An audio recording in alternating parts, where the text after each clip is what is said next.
सूखे के मौसम में मैदानों में रहने वाले भैंसों के झुंड का एक सख्त नियम था। जो सबसे पहले शेर को देखेगा वही सबसे पहले जोर से आवाज करके पूरे झुंड को चेतावनी देगा, चाहे उससे खुद खतरा क्यों न बढ़ जाए, क्योंकि उसे चेतावनी से पूरा झुंड मिलकर बचाव की दीवार बना सकता था। लेकिन एक दिन एक भैंसे ने शेर को सबसे पहले देखा और आवाज करने की जगह चुपचाप पीछे हट गया ताकि उसके सामने खड़ा दूसरा साथी पहले शिकार बन जाए और वह खुद बच जाए। उस दिन वह सुरक्षित बच गया और उसे लगा कि असली समझदारी शेर से नहीं बल्कि अपने साथियों से तेज निकलने में है।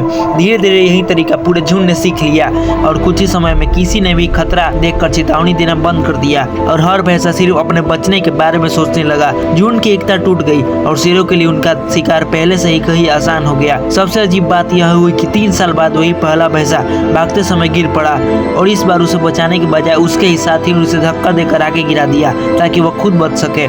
मरते समय उसने पहली बार चेतावनी देने की कोशिश की लेकिन बहुत देर तक चुप रहने के कारण वो आवाज ही नहीं निकल पाया। साइकोलॉजी में इसे कलेक्टिव ट्रस्ट कोलैप्स इफेक्ट कहते हैं। जब लोग अपने छोटे छोटे फायदे के लिए नियम तोड़ना शुरू कर देते हैं तो सबसे पहले भरोसा टूटता है और अंत में वही सिस्टम सबको निकल जाता है। इसीलिए याद रखना, कभी कभी दूसरों को बचाने वाला नियम ही असल में तुम्हारी अपनी सुरक्षा की दीवार होता है।